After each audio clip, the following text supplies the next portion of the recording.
Hello, Science Fam. So we're going to start going over writing formulas and naming compounds for ionic compounds. And to do that, let's just jump right in and start figuring things out. Now, you should have with you your periodic table and also your ion reference sheet. That's going to be big help when naming and also writing formulas. So make sure you have that available. But if we look at this very first one here, we have Sr. And if we look on the periodic table, Sr is the element strontium. So we're literally just going to write that for our name, strontium. The next one, you have I2. We don't care about the 2, we just care about the element. And that element is iodine. Now, if you look for the iodine name on your ion sheet, you'll notice it's not there. But there is iodide. Remember that we change the ending of the element name when it becomes an ion. So we're going to call that strontium iodide. If you look at the next one, Rb and Br. The element Rb on the periodic table is rubidium. So that's what we're going to name it. The second element is bromine, and we know we changed that name from bromine to bromide. So we just call it rubidium bromide. Notice we didn't use anything with mono, not monobromide. Or for this last one, there was 2 iodines. Notice how we didn't call it diiodide. The reason for that is these are ionic compounds. And ionic compounds always have a metal and a non-metal. So when it's a metal and a non-metal, we know that's ionic and we don't use prefixes at all. So maybe write that at the top of your paper to remind you. There are no prefixes that we are going to use for this stuff, okay? Super important. All right, so the next one, number 3, this is a good one to look at because Fe by itself is iron. But here's the problem. When you look on your ion sheet, iron can have 2 charges. Iron can either be +2 or iron can be +3. So we're going to need to tell the person whether it's +2 or +3 with those Roman numerals we talked about. We don't know yet, so we'll leave that blank, but we can figure that out. The second element on there is O, which is oxygen. So I know I'm going to change oxygen to oxide. But here's the question. How do I know if it's iron 2 or iron 3 oxide? Well, if you look at this formula, there's only 1 iron and 1 oxygen that are going to come together. We know ionic compounds come together because of their opposite charges. So if we look on the ion sheet, oxide, oxygen's always going to have a 2- charge. So if these two, because they're a 1-to-1 ratio, there's only one of each coming together, if these two have to cancel out to 0, that means that iron is going to have to be +2. Why? Because a +2 and a -2 cancel out to equal 0. So iron here can only have a +2 charge in order to cancel out the oxygen. So that means iron must be iron 2 oxide. If we jump to the next one, you're going to find that we're going to get into a similar situation. Cu off the periodic table or your ion sheet is going to say that it's the copper ion. But if you look at copper, copper can have more than 1 charge. So we're going to put parentheses there because we don't know which charge copper is yet. Now, how would you know that instead of just calling it copper oxide? You wouldn't unless you looked on your ion sheet. So that's why it's going to be important each time you write one of these names out. You're going to always want to reference your ion sheet to make sure that the metal doesn't have 2 charges. If it does have 2 charges, right, it's a transition metal, then we have to be sure to use the Roman numeral. So we'll keep that in mind. But copper, we'll have to use a Roman numeral. Now there's only 1 O by itself. O is oxygen. So we're going to call that oxide. Even if there was 2 oxygens, we would still call it oxide, not dioxide, because it's an ionic compound. All right, so now's the tricky part. Not really tricky, but the extra step. It looks like in this equation, we have 2 coppers, so Cu and Cu, and 1 oxygen. Now we know from the last one that when we look up oxide off our ion sheet, oxide always has a -2 charge. So the question is, if we want to cancel out and get +2 to equal out to equal 0, what must be the charge on each copper? Well, the charge has to be +1, right? Because +1 and +1 would give you +2, which would cancel out to give you 0. So, what is the charge on each copper? +1. So, in the parentheses, we put the Roman numeral 1. 1 means that it has a +1 charge. This gets confusing to people because they think they have to put a 2 because there's 2 coppers there. But that is not true. You have to put the Roman numeral 1 to show that all coppers have a +1 charge. All right? So keep that in mind, otherwise that can get people confused. If we jump to Al2S3, let's take a look at that.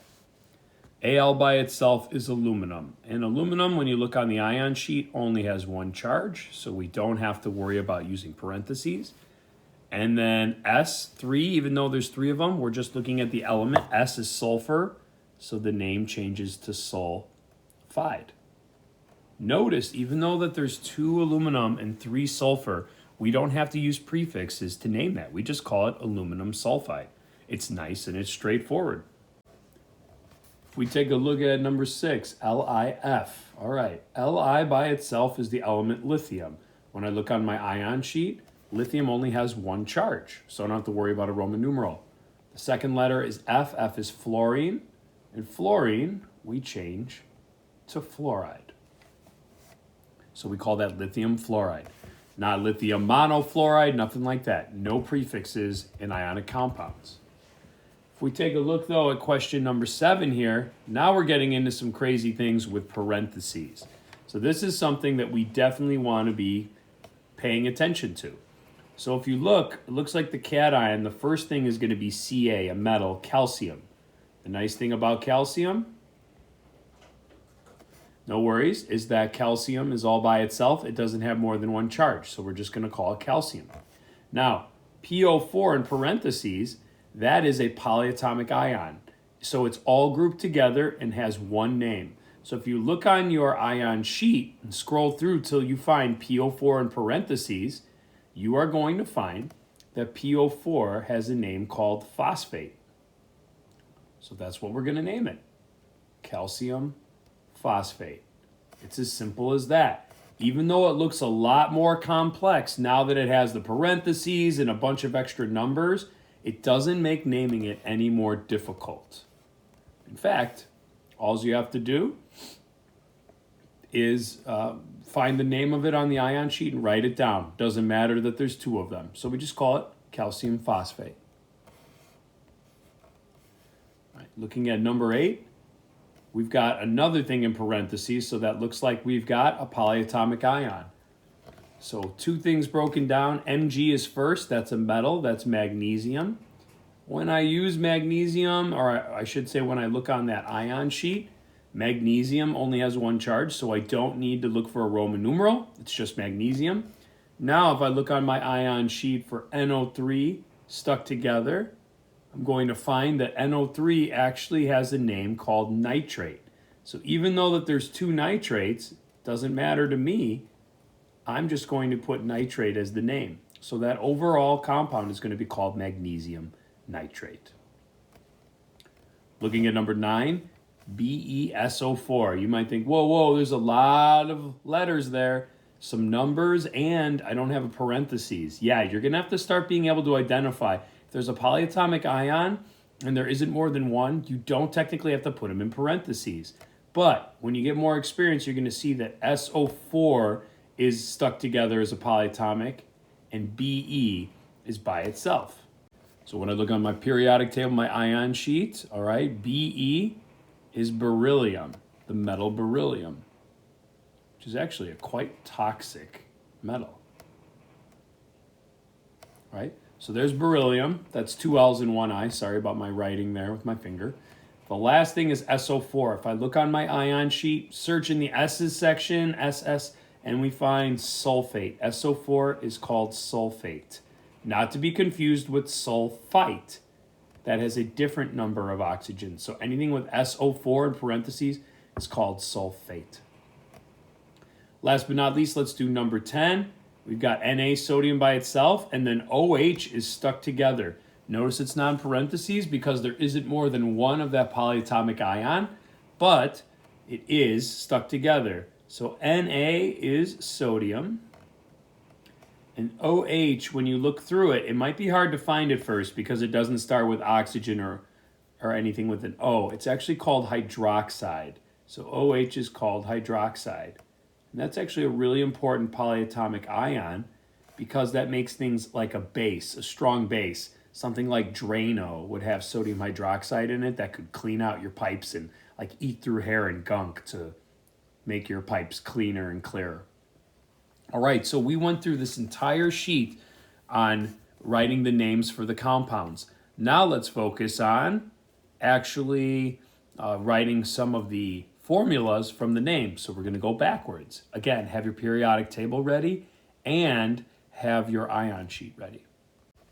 So if we start looking at writing the formulas, we need to figure out from the name how many of each ion we're going to need. So this is a game where we have to figure out how many of each will equal 0.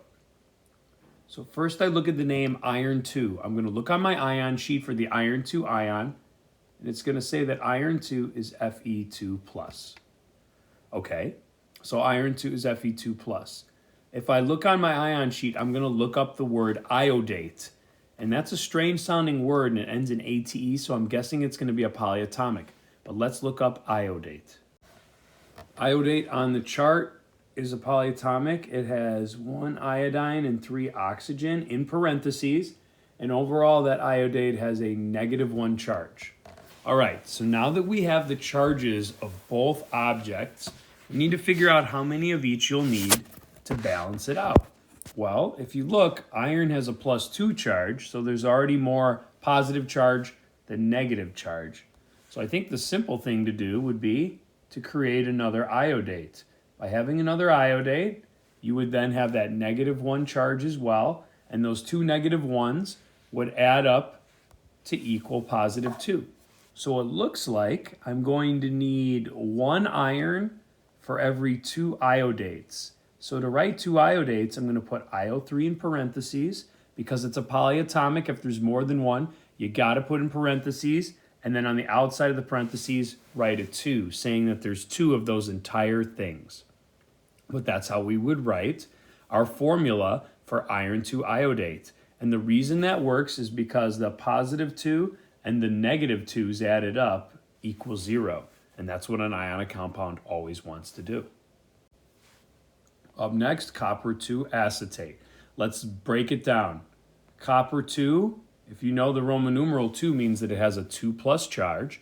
If you don't know that, that's okay. Look on your ion sheet for copper 2. And then if we look up acetate on our ion sheet, that's actually a long polyatomic. It's C2H3O2. And that whole thing is stuck together in parentheses, but it overall has a -1 charge. So if we want to try to balance those out, how many are we going to need to cancel out the 0? Well, I think you're going to need another one of these guys so that you can balance out with the copper's +2 charge overall. So that means I'm going to need 1 copper for 2 of those acetates. So I'm going to say C2H3O2. And since I'm going to need 2 of them to cancel out with the +2, I'm going to make that a 2 on the outside to say there's going to be 2 acetates for every 1 copper. All right, perfect.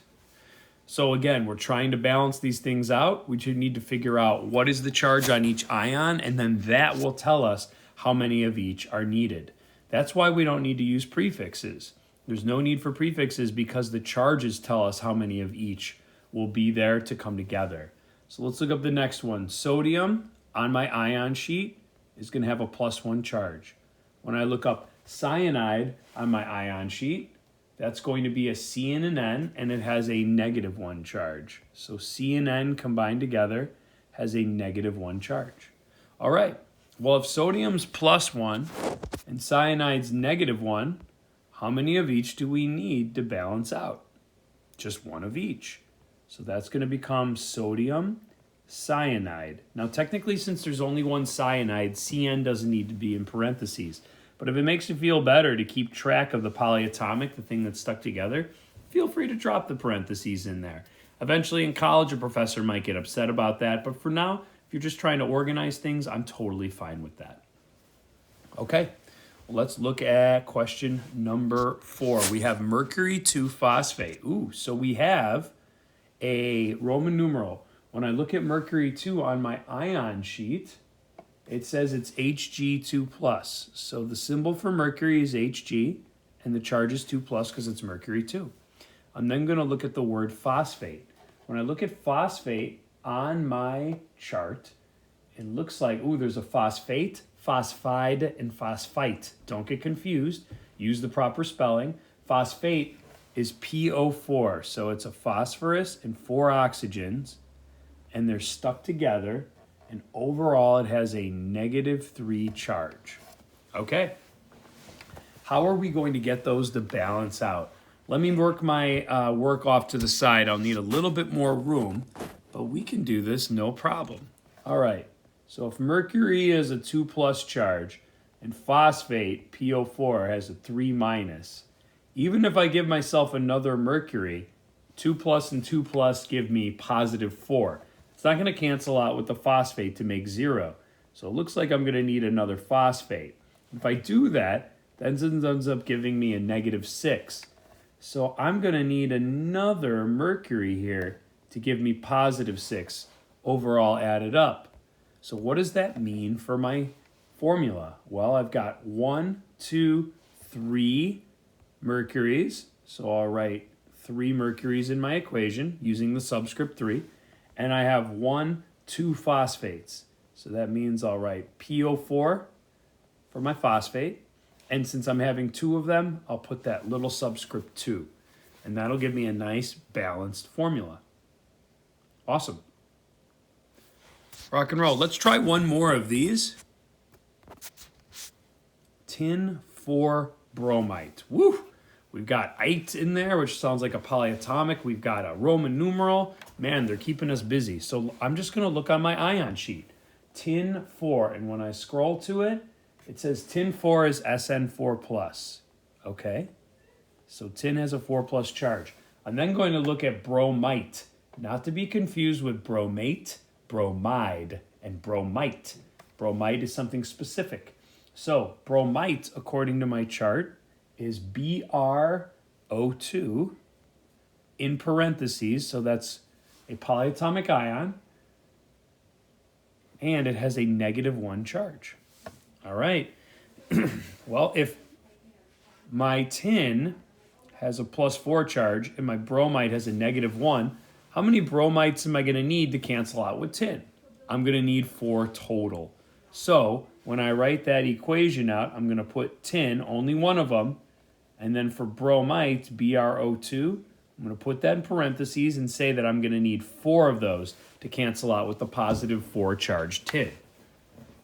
And that's how we end up writing our formulas. It's all about equaling out to 0. So you need the same amount of positives and negatives on the cation and anion side. And from there, then you can get all of your answers and your officially balanced formula. All right, science fam, I think I'm going to stop there, but hopefully this gave you a great starting point.